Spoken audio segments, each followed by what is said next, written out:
할렐루야. 오늘도 하나님 우리와 함께 하시는 복되고 좋은 날입니다. 평강의 주께서 친히 때마다 일마다 오늘도 여러분에게 평강을 주시기를 간절히 축원합니다. 우리 옆에 있는 우리 가족들 또 성도님들 또 방송으로 참여하는 우리 모든 성도님들 이 시간 축복하십시다. 사랑하는 자여 영혼이 잘되고 범사가 잘되고 강건할지어다. 아멘. 우리 하나님 앞에 영광의 박수 올려드립시다. 늘 축복의 통로가 되어 쓰임받는 우리 모두가 되기를 축복합니다.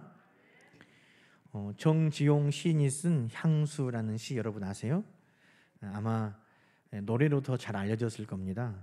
넓은 벌 동쪽 끝으로 옛 이야기 지질대는 이렇게 시작한 노래 아세요? 이 노래 가사가 이 시의 내용입니다.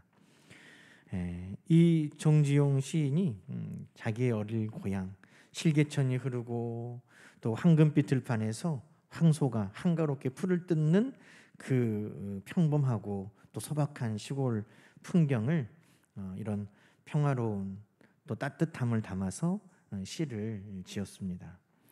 차마 꿈엔들 이칠리야 여러 번 이 문장이 반복이 되는 시입니다. 여러분은 고향이 어디신가요?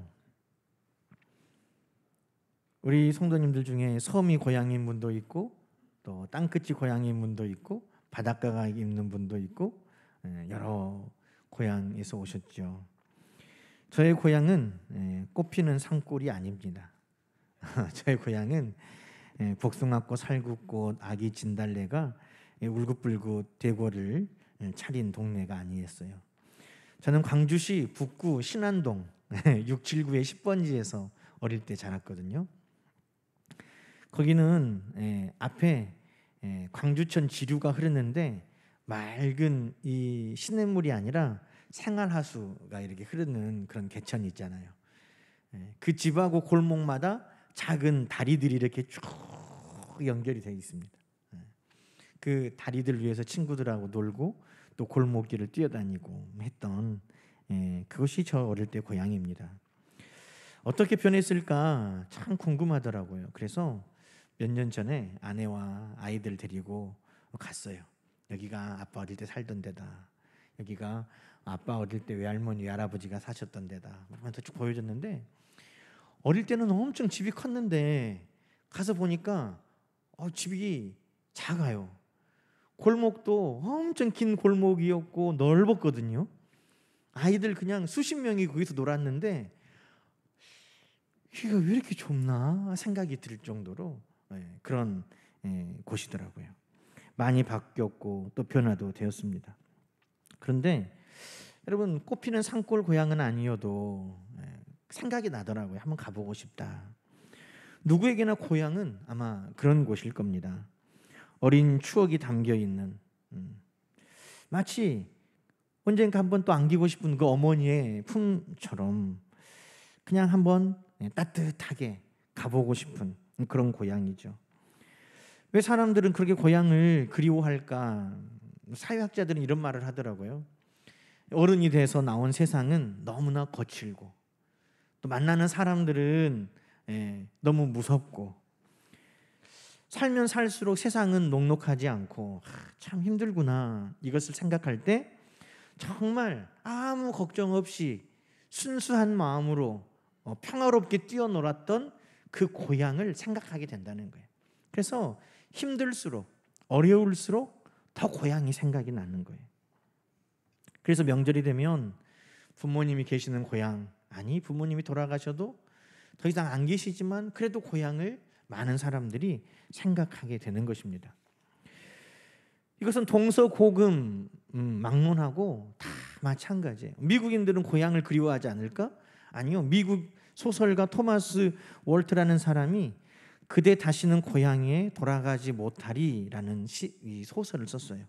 이 미국 사람인데 이 사람이 자기 어릴 때 자전적인 이야기를 가지고 소설을 썼는데 여기 주인공이 어릴 때 고향을 일찍 떠나왔습니다. 지긋지긋한 가난 때문에 이 고향이 싫고 낙후된 것 같아서 싫어서 고향을 떠나왔어요. 근데 어린 나이에 도시에 와서 자수성가했습니다. 사업을 일으켜서 성공도 하고 또 예쁘고 착한 아내도 얻고 자녀들도 낳고 그 자녀들이 성장하고 건강하게 자기를 찾아가는 것도 보고 어느 것 하나 부러울 것이 없는, 부족함이 없는 그런 삶을 살았는데, 이상하게 나이를 먹으면 먹을수록 일이 잘 돼도 그 마음 안에 허전한 것이 있는데, 그것이 뭘까 생각해 보니까 그것이 바로 고향에 대한 아쉬움, 고향에 대한 그리움이었습니다. 그래서 그가 너무 어릴 때 그 떠나왔던 그 고향, 근데 모든 것이 부족함이 없는 이때 정말 가난했던, 그래서 지긋지긋하게 싫었던 그 고향이 왜 생각이 날까 무시했지만, 그러나 점점 고향에 대한 그리움이 커져갔어요. 사람을 많이 만나면 만날수록 그 고향 사람들에 대한 그리움이 커져갔어요. 그래서 견디다 그가 고향에 가는 기차에 몸을 실었습니다. 고향이 점점 다가오는데 더 이상 자리에 앉아 있을 수가 없어서 그 기차 난간을 붙들고 고향 먼 땅을 바라보고 있습니다. 착하다. 2탄은 설교 마지막에 해드릴게요. 자, 그렇게 고향을 향하여 가는 마음, 여러분 평생 그는 도시에 살았지만 고향을 그리워하는 어떤 마음이었을까요? 나그네였던 것이죠. 여러분, 우리는 이 땅에 나그네입니다. 설이 되고 추석이 되면 우리는 민족 대이동을 보았습니다. 올해는 좀 잠잠하지만 설 추석이 되면 뉴스마다 뭐 해요? 고향 가는 길 해가지고 서울에서 부산까지 몇 시간입니다. 서울에서 목포까지 몇 시간 걸립니다. 뭐 서울 만남의 광장 나들목에 나와 있습니다. 막 그러면서 이 기자들이 막 중계 방송을 할 정도로, 고속도로에는 움직이지 않는 차가 가득할 정도로 사람들이 고향을 갔습니다. 여러분, 그것은 뭘 말합니까? 그만큼 많은 사람들이 고향을 떠나왔다는 것을 이야기합니다. 고향을 떠난 이유는 여러 가지죠. 시편 137편에 보면 이스라엘 백성들도 고향 예루살렘을 그리워하며 눈물 지었는데 그들은 전쟁에서 포로로 끌려왔습니다. 또 경제적인 이유로 우리 조상들이 먼 나라까지 타향살이를 갔어요. 하와이에도 가고 브라질에도 가고 아르헨티나에도 가고 수십 년 전에는 서독으로도 가고, 경제적인 이유 때문에 나라에서 멀리 떠나야 했던, 지금도 우리 주위에는 그런 똑같은 이유로 이 나라에 와 있는 이주 노동자들을 또 많이 보고 있습니다. 결혼해서 떠난 많은 이들도 있죠. 공부 때문에 떠나는 분들도 있고, 여러 가지 이유로 다 고향을 떠난 수많은 사연들이 의외로 많다는 것을 우리는 알 수 있습니다. 그런데 오늘 본문에 보면 하나님께서 아브라함을 고향 친척 아버지의 집에 살고 있었는데 그를 나그네가 되도록 불러내셨다는 것입니다. 오늘 8절 말씀 보니까 믿음으로 아브라함은 부르심을 받았을 때에 순종하여 나그네가 되었다는 겁니다. 우리는 창세기 12장 말씀을 잘 알죠. 여호와께서 아브라함에게 이르시되 너는 너의 고향과 친척과 아버지의 집을 떠나 내가 너에게 보여줄 땅으로 가라. 여러분, 이 말씀에 순종하면 나그네가 되는 것입니다. 고향 친척 아버지 집에서 잘 편안하게 살고 있는데 하나님께서 아브라함을 불러내셔서 나그네로 이제 살게 하시는 것입니다. 내가 너로 큰 민족을 이루고 복을 주고 내 이름을 창대케 하고 네가 복이 되고 축복의 통로가 되도 나그네예요. 하나님은 아브라함을 나그네로 부르신 것입니다. 여러분, 나그네가 되어 산다는 것은 결코 쉬운 게 아니에요. 그러니 나그네 소름이라는 노래가 있죠. 나그네 된 것이 힘이고 자랑할 것이고 나그네 된 것이 좋으면 나그네 소름이겠어요? 나그네 소름, 타향살이 몇 해던가 뭐 이런 이 노래들을 보면 나그네는 결코 쉬운 일이 아니거든요. 그런데 하나님께서 고향 아버지 집에서 잘 살고 있는 아브라함을 나그네로 불러내셨다는 것입니다. 왜 그럴까요? 저는 말씀을 보면서 하나님은 우리가 이 땅에서 나그네로 살기를 원하시는구나 하는 것을 깨닫게 됐어요. 좀 이상한 말 같이 들리나요? 하나님은 우리가 이 땅에서 나그네로 살기를 원하시는 것입니다. 13절 말씀 보니까 이 사람들은 다 믿음을 따라 죽었으며 약속을 받지 못하였으되 그것들을 멀리서 보고 환영하여 또 땅에서는 외국인과 나그네임을 증언하였으니, 이 사람들의 삶을 쭉 돌아보면 나그네였다, 이게 증언되었다는 거예요. 이 사람들이 나그네로 살았다라는 것을 누구나 알 수 있게 살았다는 것입니다. 여러분, 하나님께서 왜 우리를 나그네로 살게 하셨을까? 왜 믿음의 사람들은 곧 나그네의 삶을 살았던 사람이라고 말할까? 그 이유가 뭘까요, 여러분? 레위기 25장에 보면 하나님께서 너희는 나그네다 그렇게 말씀하세요. 레위기 25장의 말씀은요, 너희가 이제 내가 젖과 꿀이 흐르는 땅에 가서 너희 몫으로 다 땅을 준다는 거예요. 그러면 그 땅을 어렵다고 팔아먹지 말아라. 하나님이 그 말씀하시면서 하시는 말씀이 너희는 나그네다는 거예요. 하나님이 주시는 땅도 있어요. 이제는 내가 뿌리를 내릴 터전을 하나님이 다 그들의 지파별로 가문별로 주셨어요. 그런데도 하나님이 그 뒤에 하시는 말씀이 이제는 우리 땅이 있고 우리가 뿌리 내릴 곳이 있고 이제는 우리가 이곳에 우리의 터전이 있으니 나그네 아니다 라고 생각할까 봐 너희는 그래도 나그네다 라고 말씀하셨다는 거예요. 여러분, 나그네, 왜 하나님이 이스라엘 백성들을 나그네로 부르시고 너희가 나그네임을 잊지 말고 살라고 하실까? 그럼 그 이유가 뭘까요? 그것은 나그네는 결코 세상과 같아지지 않기 때문입니다. 아무리 나그네가 나는 이곳 사람이야 라고 해도 나그네인 건 티가 나요. 여러분, 전라도 사람들이 서울에 가가지고 야, 우리 절대 사투리 쓰지 말자, 이제 말 끝에 니 이렇게 올려가면서 꼭 서울 사람 같이 말하자, 알았어 그랬는데 지하철을 타다가 발을 친구가 밟았대요. 왜 내 발을 봅냐? 내가 언제 벌 받다고 그러니? 그러니까 친구가 그랬대요. 태죽이 남았잖니.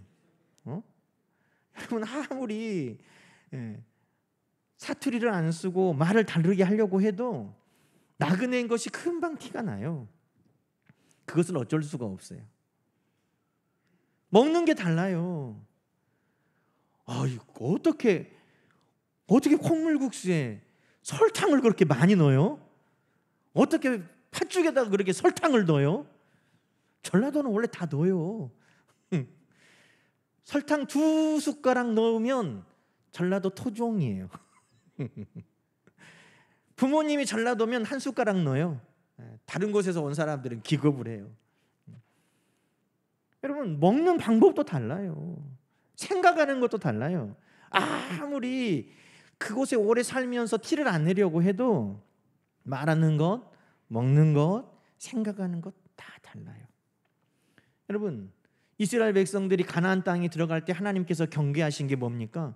너희가 그 땅에 산다고 그 땅 사람같이 되면 안 된다는 거예요. 말하는 게 달라야 되고 옷 입는 게 달라야 되고 먹는 게 달라야 되고 우상을 섬기는 그 땅 백성들과 같이 하나님을 버리고 우상을 섬기면 안 되고, 아무리 너희가 그 땅에 갔다 하더라도 그 땅 거민과 같이 살면 안 된다는 거예요. 하나님 뭐라고 말씀하시는 거예요? 그게 바로 나그네와 같이 살라고 말씀하고 계시는 것입니다. 우리는 이 땅에 살지만 여러분, 우리는 이 땅 사람들과 같이 살면 안 돼요. 말하는 게 달라야 되고 먹는 게 달라야 되고 생각이 달라야 되고 습관이 달라야 되고 가치관이 달라야 돼요. 그러면 사람들은 궁금해하겠죠. 아이고, 저 사람들은 우리하고 다르네.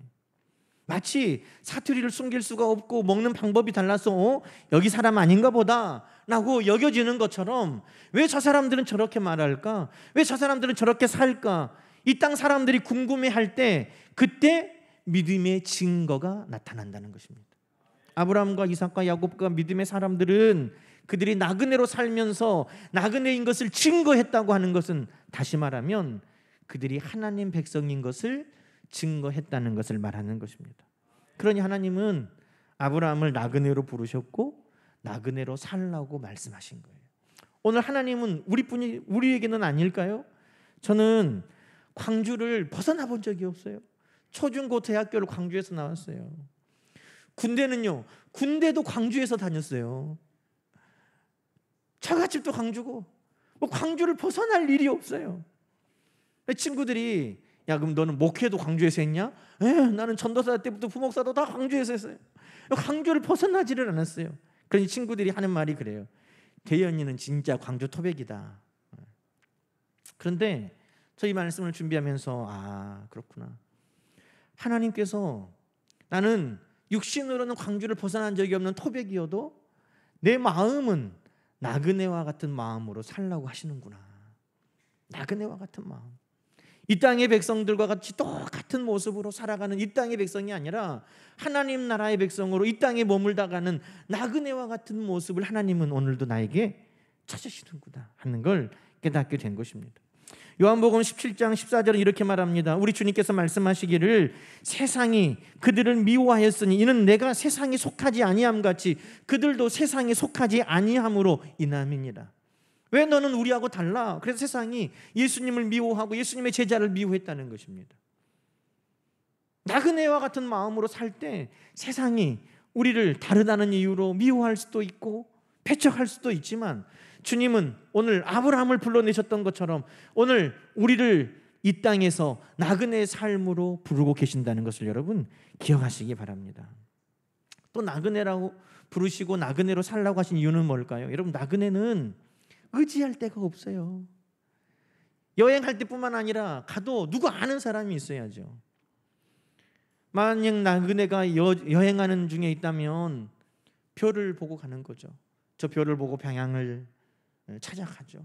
지도라도 있으면 그 지도가 정말 의지가 되겠죠. 그곳에 갔는데 먼 친척이라도 있으면 천군만마를 얻는 것처럼 기쁠 겁니다. 그게 나그네죠. 왜냐하면 나그네는 외롭고 의지할 곳이 없거든요. 그런데 여러분, 하나님께서 이스라엘 백성들을 나그네로 부르신 이유는 바로 하나님을 철저하게 의지하며 살기를 원하셨기 때문이에요. 아까 레위기 25장 23절에 너희는 이 땅에 나그네에 우거하는 자다 그러시면서 그 뒤에 하시는 말씀이 나와 함께 있느니라.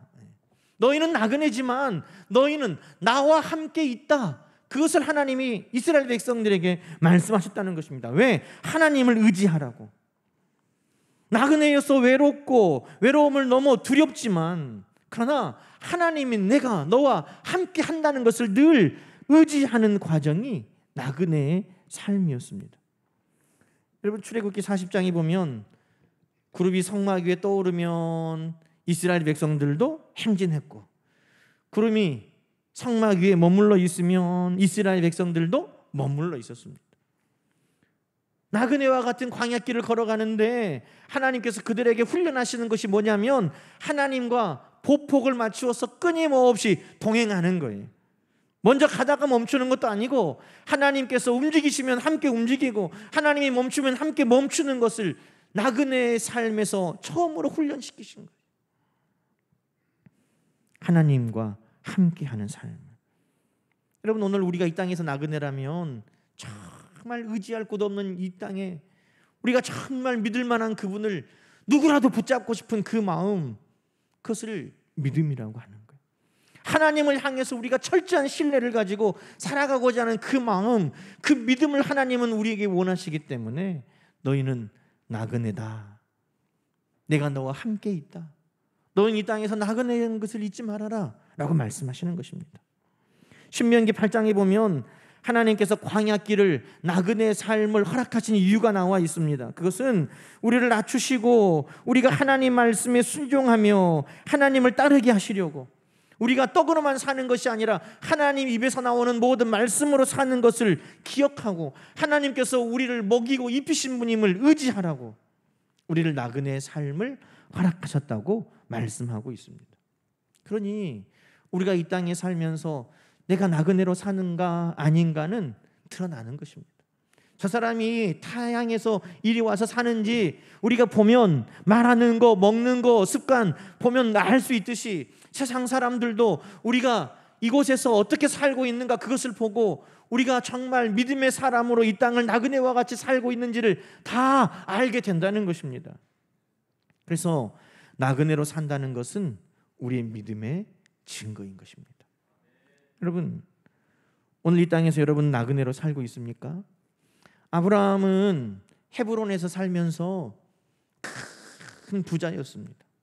양과 소가 큰 떼를 이루고 노비들도 많이 있고 그의 수하에 기르는 병사들도 수백 명이 있고 왕들도 함부로 할지 못할 정도로 큰 세력을 가진 사람이 되었습니다. 그런데 그의 아내가 죽고 사라의 무덤을 준비하면서 아브라함이 이렇게 말합니다. 창세기 23장에 나는 당신들 중에 나그네요, 거류하는 자입니다. 아무리 힘이 있고 부자가 되고 명성이 있는 자가 되어도 아브라함은 하나님께서 그를 나그네로 부르셨고 나그네로 살기를 원하신다는 것을 잊지 않았어요. 그래서 나그네였어요. 요셉은 아버지의 집에 사는 것보다 애굽에 산 시간이 훨씬 길었습니다. 어찌 보면 정말 태어난 것보다 그가 살았던 애굽이 더 오랜 삶을 살았던 제2의 고향이라고 할 수 있겠죠. 그곳에서는 총리가 되었고 부귀영화를 누렸고 그곳에는 부족함이 없는 삶을 살았습니다. 그런데 요셉은 그곳에서도 나그네였습니다. 그가 죽을 때 아버지의 무덤이 있는 곳에 나를 갖다 묻어달라고 그렇게 후손들에게, 형제들에게 부탁을 하고 죽었습니다. 여러분, 믿음의 사람들은 한결같이 이 땅에서 그가 얼마나 부자였든지, 얼마나 권세가 있었든지, 얼마나 그가 남들이 부러워하는 삶을 살았던지 상관없이 이 땅에서 나그네의 마음으로 살았다고 성경은 말하고 있는 겁니다. 오늘 하나님은 우리 모두가 이 땅에서 나그네와 같은 마음으로 살기를 원하시는 것입니다. 여러분, 우리 주님도 이 땅에 살면서 우리 주님은 마태복음 8장에 보니까 여우도 굴이 있고 공중에 새도 거처가 있건만 인자는 머리 둘 곳이 없다. 우리 주님도 어떤 마음으로 사신 거예요? 우리 주님도 나그네와 같이 사신 거예요. 그러면서 우리 주님은 하나님의 나라 그 거처를 바라보며 사신 것입니다. 오늘 그래서 하나님의 나그네로 부르시고 나그네의 마음으로 살기를 원하시는 우리는 어떻게 살아야 될까요? 오늘 우리도 더 좋은 본향을 사모하며 살아야 된다는 것입니다. 여러분, 다시 아까 소설로 돌아가 볼까요? 그대 다시는 고향으로 돌아가지 못하리. 남은 부분이 이렇게 돼요. 그 사람이 기차 난간에서 차가닥 고향을 막 그리우면서 쳐다보는데 고향에 탁 발을 내딛었습니다. 따뜻하고 평화롭고 친절한, 가난했지만 그런 고향을 다시 한번 내가 가보고 싶어서 왔는데 그 평화로웠던, 그 조용했던, 그 따뜻했던 고향은 온데간데 없어져 버렸어요. 발전한다고 건물들도 사라지고 공사판이 되었고 외지인들이 많이 들어와서 그때 이웃들은 찾아볼 수가 없는 거예요. 어쩌다가 만난 이웃은 이 주인공이 도시에서 성공해서 출세해서 오니까 그의 돈에만 관심이 있는 거예요. 그래서 이 주인공이 이렇게 이야기해요. 나는 이제 돌아갈 고향이 없구나. 나는 고향으로 돌아갈 수가 없구나. 어제의 평온함과 고요함으로 나는 돌아갈 수가 없구나. 갈 수 있다면 앞으로 가는 것뿐, 뒤로 가는 것은 영원히 사라졌구나. 이렇게 이야기를 하는 거죠. 여러분, 오늘 이 말씀이, 이 소설에 나와 있는 이 주인공의 이야기가 오늘 우리 말씀과 좀 비슷해요. 여러분, 우리의 고향은 과거에 있습니까? 뒤에 있습니까? 아니라는 거예요. 제가 신안동 679 10번지를 갔는데 어릴 때 그 마음의 고향하고는 생각과는 다르더라고요. 우리의 고향은 과거에 있지 않아요. 우리의 고향은 뒤에 있지 않습니다. 오늘 성경은 뭐라고 말씀합니까? 15절에 그들이 나온 바 본향을 생각하였더라면 돌아갈 기회가 있었으려니와. 그들이 생각하는 고향이 떠나왔던 고향, 예전에 살았던 그 고향을 말하는 것이면 얼마든지 돌아갈 수 있습니다. 뒤로 돌아서 가볼 수 있습니다. 그러나 우리가 정말 이 땅에 나그네로 살면서 바라는 고향은 과거에 우리가 살았던 뒤로 돌아가는 그 고향이 아니라는 거예요. 16절 한번 볼까요? 그들은 믿음의 사람들이에요. 하나님이 나그네로 불렀고 나그네 마음으로 살게 하셨던 그 사람들은 더 나은 본향을 사모하니 곧 하늘에 있는 것이라. 아멘. 어디에 있어요? 과거에, 뒤에, 그 미련 속에 있는 것이 아니라 그것은 하늘에 있는 것이라고 말씀합니다. 여러분, 성경에 하늘에 있다 하는 것은 뭐예요?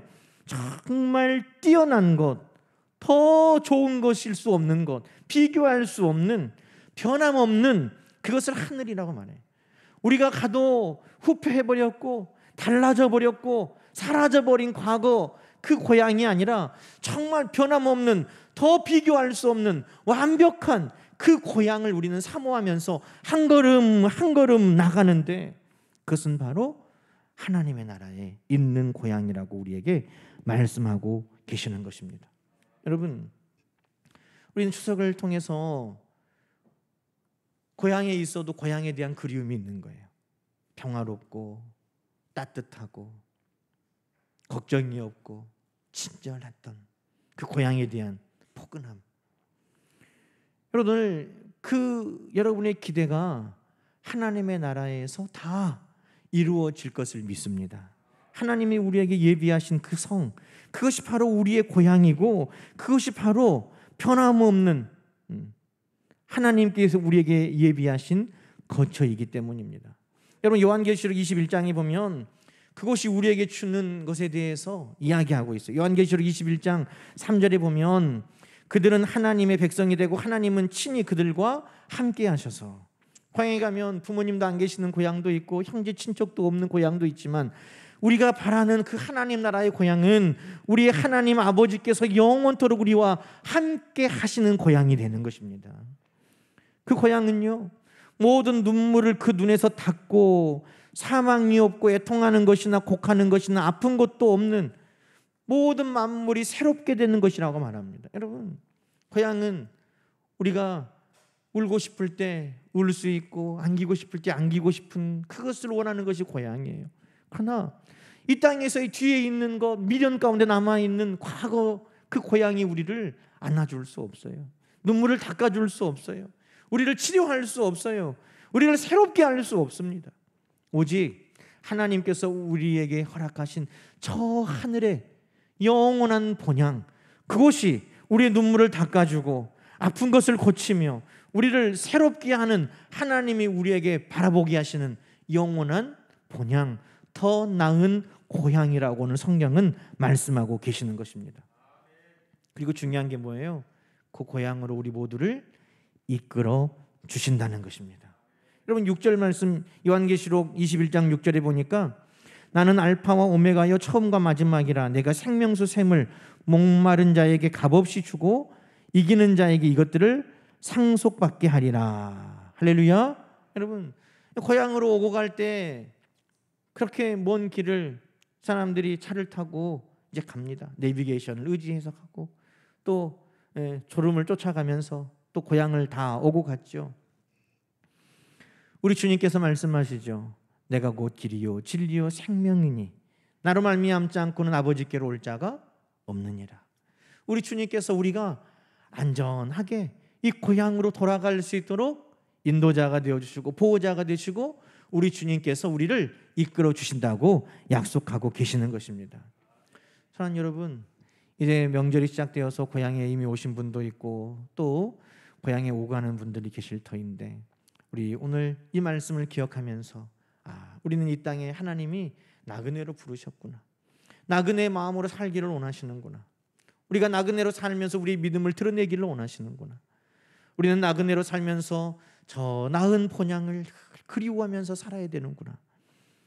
언젠가 우리 주님께서 이 땅에 우리의 삶이 다 끝나면 우리를 그 따뜻한 곳, 눈물을 닦아주시는 곳, 우리의 모든 아픔을 치료하시는 곳, 우리를 새롭게 하시는 그 고향으로 우리를 이끌어 주시는구나.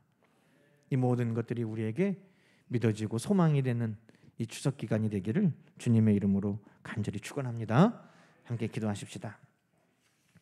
하나님 아버지, 민족의 명절인 추석을 통해서 다시 한번 고향과 부모님과 일가 친척들을 또 마음에 두고 사랑하며 그리워하며 또 살게 하심을 감사합니다. 추석을 통해 고향을 오고 가는 모든 이들이 안전하게 오고 갈 수 있도록 우리 하나님께서 인도하시고 동행하여 주옵소서. 특별히 하나님 추석을 통해 우리에게 또 나그네로 부르셨으며 나그네로 살게 하시는 것을 우리에게 알게 하셨사오니 세상과 하나 되지 아니하는 하나님 나라의 백성으로 이 땅에서 나그네로 증거되게 하시고 우리의 말과 행동과 삶의 모든 부분에 우리가 나그네인 것을 증거하며 살아가도록 도와주옵소서. 저 하나님의 나라 영원한 본향을 그리워하며 이 땅에서 살아가는 우리의 모든 삶이 되게 하여 주시옵소서. 예수님의 이름으로 감사하며 간절히 기도하옵나이다. 아멘.